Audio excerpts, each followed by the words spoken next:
Soy Magdalena Gitric, artista plástica, pintora. Tengo 51 años, soy argentina. Viví 13 años en México, entre 1974 y 1987. Estudié artes visuales allá, 3 años, y algunos talleres de artistas mexicanos y amigos y demás movidas, y después me vine para acá. Aquí estuve en la beca Cuitca, la primera, y también estudié un poquito de artes en la Facultad de Filosofía y Letras. Música, teatro, taller de redacción, hice todo, taller de poesía, danza, o sea, no sé, mi familia son escritores, por lo tanto de chica tuve siempre mucho incentivo en ese tipo de cosas, cine, fotografía, fotoilustración, boludeces, tallercitos, cerámica, todo lo que un niño hace, aparte de los deportes y eso, pero todo tipo de taller de arte hice. En México hubo uno, Guillermo Zapfe, un pintor que era un pintor gestualista en realidad, pero me enseñó cosas del color que fueron muy importantes para mí. Me introdujo a las teorías del color, de la Bauhaus y a los ejercicios compositivos como de Kandinsky, Paul Klee, ¿viste? Ese tipo de plataforma, esa me la introdujo este pintor Guillermo Zapfe. Tal vez también Tulio de Sagastizábal, que no fue profesor mío, pero sí interlocutor, así que también lo puedo mencionar. Y Guillermo Zapfe, el gestualista, que no soy cero gestualista, pero su técnica de composición es la que yo sigo aplicando cada vez que voy a encargar cualquier cosa. Previamente estuve en un taller con Roberto Eisenberg, también fue bastante importante.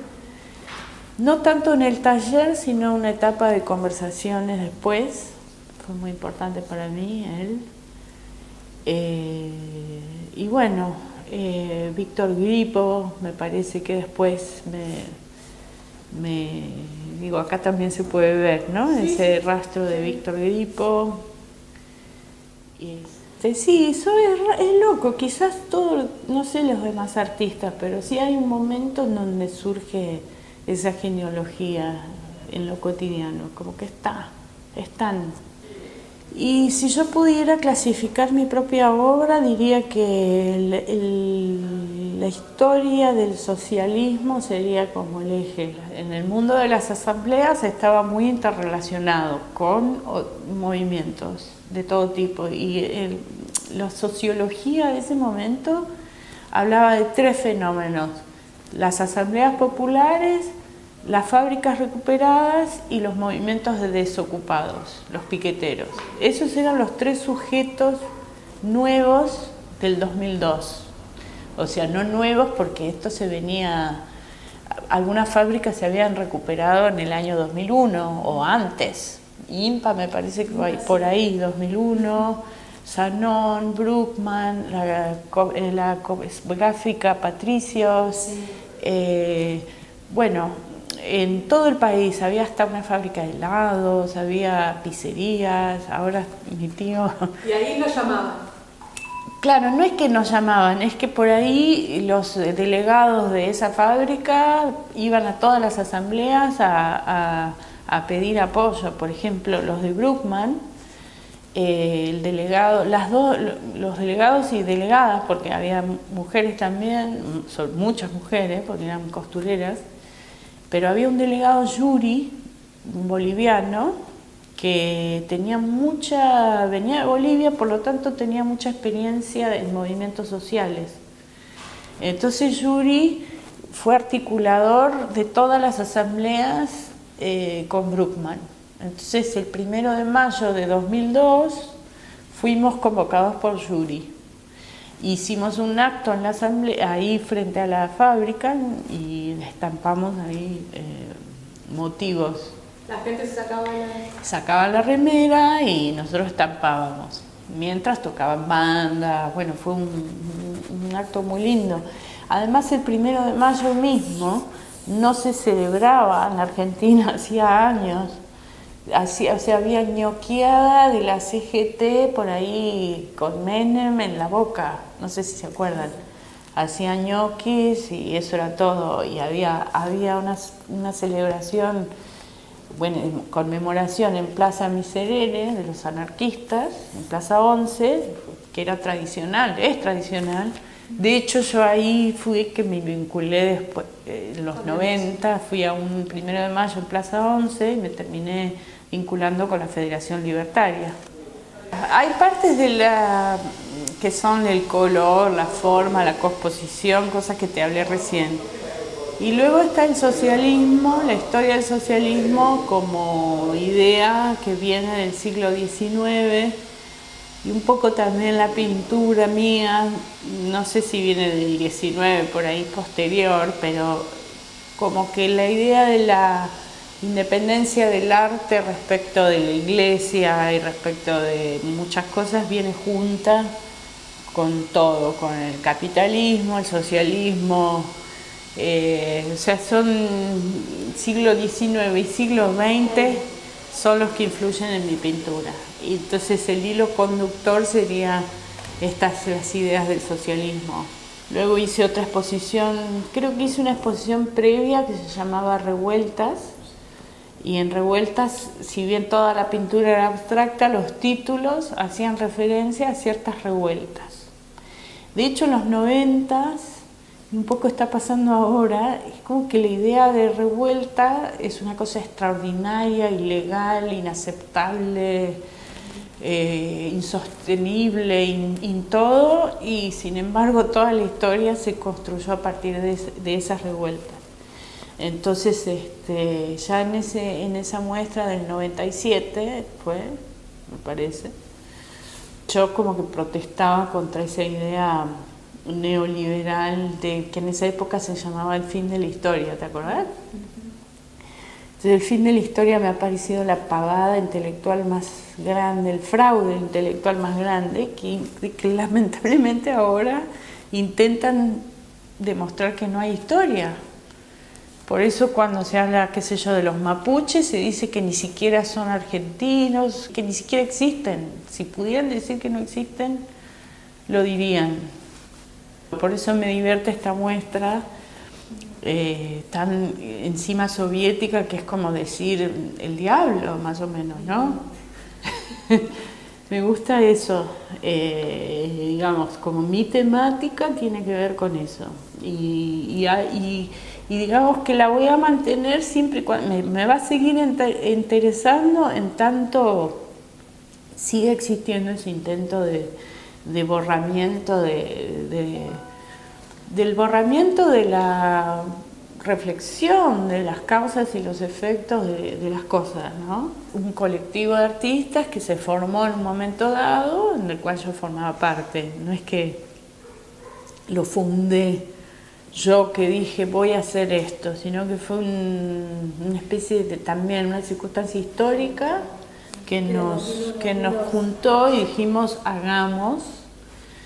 Y fue la época de las asambleas, después de la crisis de 2001, en el 2002, como éramos artistas plásticos, todo el tiempo nos decían hagan algo, hagan un afiche, hagan un dibujo, hagan algo, como que nosotros podíamos decir lo que no se alcanzaba a decir. Entonces, bueno, hicimos ese colectivo, hacíamos afiches con serigrafía, afiches y remeras que estampábamos en las manifestaciones y que llevábamos listos la temática de la manifestación.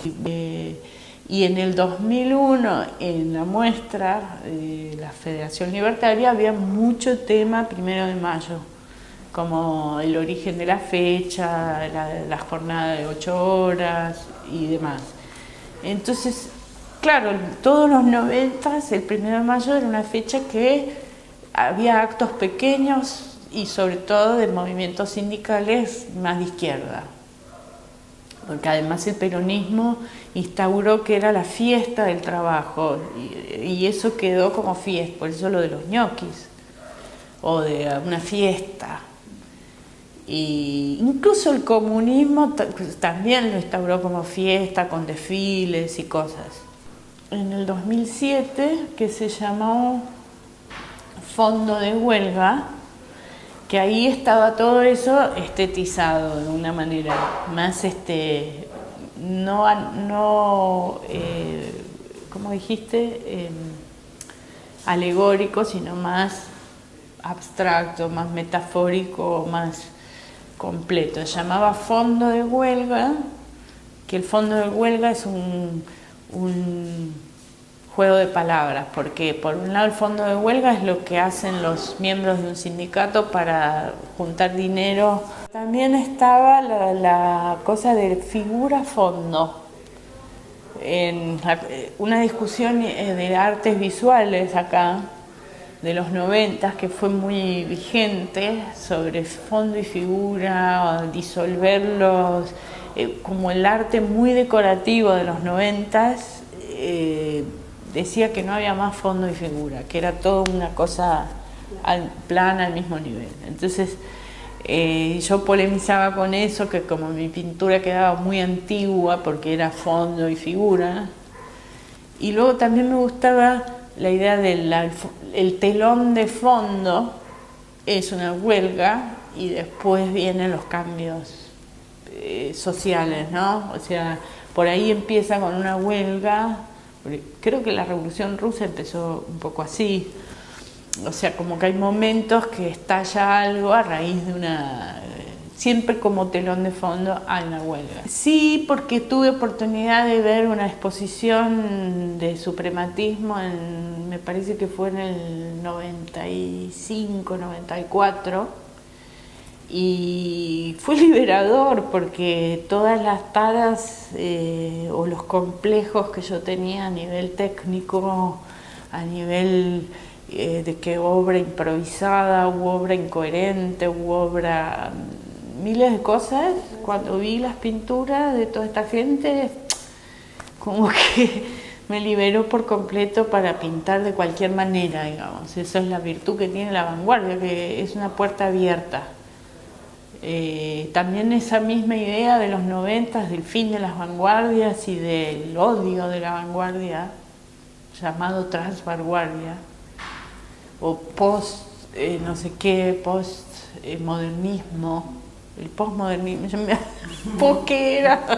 Me olvidaba, el postmodernismo, otro fraude intelectual que intentó cerrar todas esas puertas que había abierto la vanguardia, con un argumento muy estúpido, que es que la vanguardia es un término militar y qué feo los militares. En el 74, en el mes de octubre del 74, nosotros nos fuimos del país porque hubo un allanamiento en mi casa y unas amenazas de un grupo paramilitar que existía en ese momento, que era la Alianza Anticomunista Argentina. Entonces yo desde chica, el hecho de haber tenido que cambiar mi vida en forma, digamos, de un día para el otro, dejar de ir a mi escuela, viste, una niña de 8 años que yo iba con mi muñequita, mis amiguitas y mi mundillo, de repente completamente dado vuelta de un día para el otro por una presunta ser comunista de mis padres, que tampoco es tan explícito. Mis padres son de izquierda, pero nunca fueron comunistas. En México, por ejemplo, en el año 79, me tocó presenciar desde México la revolución nicaragüense, por ejemplo. Y luego en el 80, 81, cuando empiezo a escuchar rock y música y demás, estaba The Clash y Sandinista y el rock de izquierda, o sea, eso también fue impresionante para mí, The Clash. En los 90, en este mundo feliz del postmodernismo, tras vanguardia y sin ideología, sin historia, sin nada, Yo en la beca Cuitca he pintado algunos cuadros apolíticos, ponele. Pasé una temporada como, ay, bueno, tratemos de vender el mercado, la obra. Como que fue una etapa, si querés, un poquito anestesiada. Cuando estaba con el taller popular de serigrafía y con mucha militancia y mucho contacto con muchas entidades políticas, pensaba que el arte podría ser una manera de organizar la sociedad, que podría proveer lo que ha faltado hasta ahora. O sea, como que si uno piensa en las sociedades, por ejemplo, originarias, gran parte de su actividad cotidiana está focalizada en el arte, en forma de los tejidos o de lo que fuera, de todo lo visual o musical o dancístico, todo lo que las comunidades originarias hacen. Y la producción artística está como secuestrada por el mercado. Pero a la hora de organizar una producción artística, en efecto interviene mucha gente y hay mucha cooperación y hay mucha división del trabajo, y el objetivo en sí no puede tener un destino económico o no, pero la experiencia artística es el objetivo.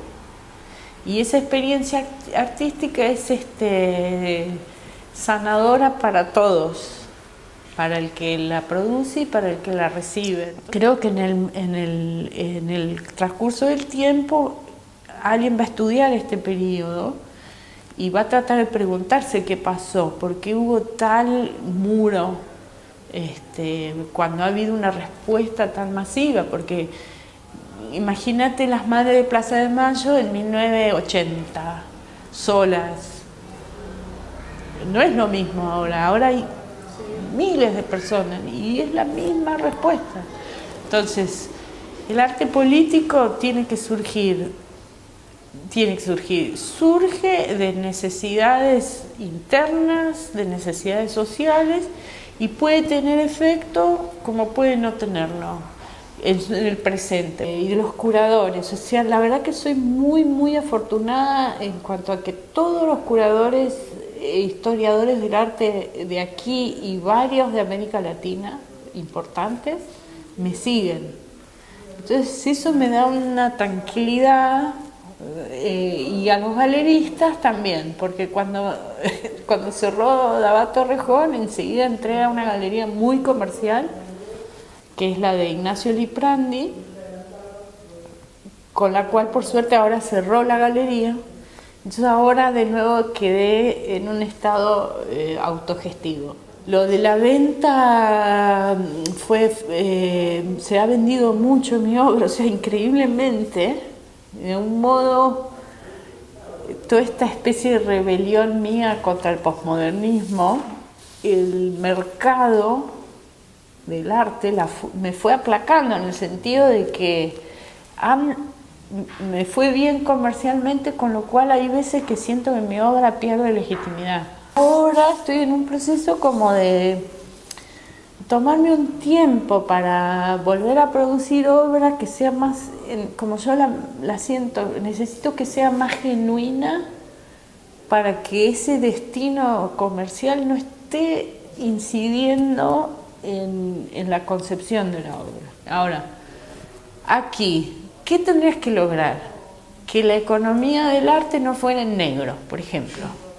Porque todo el dinero que se mueve en arte es economía en negro de la gente rica, es todo un excedente que no está declarado, ¿no? Ese es el punto. Entonces nosotros somos el lavadero de los dólares de toda esa gente. Entonces, si nosotros vamos a decir eso, resulta que nosotros también tenemos economía en negro.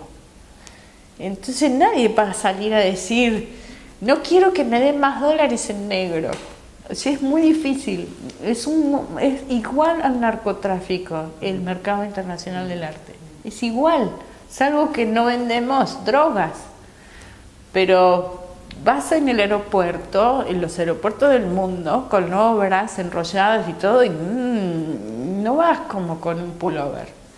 Entonces, no sé cómo habría que hacer para que tuviéramos unos ciertos derechos. Porque nadie de nosotros está contento, nadie está libre, nadie está... no estamos... hablo por mí, pero digamos, todos mis colegas sienten como yo, ¿no? Hay una parte gremial intrínseca. Y pasó también con Darío y Maxi, estos chicos que los mataron. Maxi Costecchi era estudiante de arte. Yo me acuerdo que eso pegó muchísimo en los artistas. Sí. Y este chico, Santiago Maldonado, también, en cierta forma, era artista, pintaba murales. Hay una cosa que ahí que... Claro que son artistas que jamás iban a ingresar en el arte contemporáneo también, ¿no? El elitismo del arte contemporáneo. No está tan bueno para mí, no es tan cómodo esa situación. La realidad de la obra tiene que ver con esa disputa mía en los 90s, que surgía toda la cuestión del arte digital, surgía toda la cuestión de las grandes instalaciones y de aplicar subsidios para hacer proyectos gigantescos. Un poco a eso yo me revelo en cierta manera, no necesitando tampoco nada, no necesitando a nadie para poder producir mi obra, como si fuera un estado de guerra donde tengo un lápiz y un papel y nada más. Con eso debería ser suficiente. Entonces, en general, esa máxima me ayuda porque puedo producir todo esto con nada, ¿no? Así que esa también es una parte política mía, ¿no? Una autogestión, como vos decís, o una autonomía. No necesito nada para... No es que dejo de hacer cosas porque no tengo tal cosa. Si no, lo puedo hacer en una escala pequeña. Eso es el marxismo, ¿no? En cada cosa, cada mercancía, cada objeto producido por el ser humano, hay un montón hay toda una historia social atrás. Entonces, la voz, por ejemplo, por eso este símbolo es tan bueno, el símbolo comunista es como muy eficaz, porque condensa el campesinado y la construcción, ¿no? El techo y la comida. Son las dos cosas básicas de la humanidad. Y bueno, la maravilla, lo que a mí me atrae mucho de todo esto que te estoy diciendo, del marxismo en particular, es que el objeto pasa a ser el sujeto. El objeto habla por toda su historia que tiene atrás. Y todas las relaciones sociales y económicas están acá. Porque alguien hizo el mango, alguien trabajó en esta mina de hierro, alguien fue el herrero, alguien fue el... Todo tiene una historia, ¿no? Entonces eso me fascina. Y como el arte produce objetos, produce cosas que no existían. Y también en cada objeto de arte está condensado también todo, como la historia humana, todas las obras anteriores se condensan en cada obra nueva. Eso me encanta. Por eso el posmodernismo o el fin de la historia me parecen fraudes, porque la historia está a la vista en cada detalle de la realidad.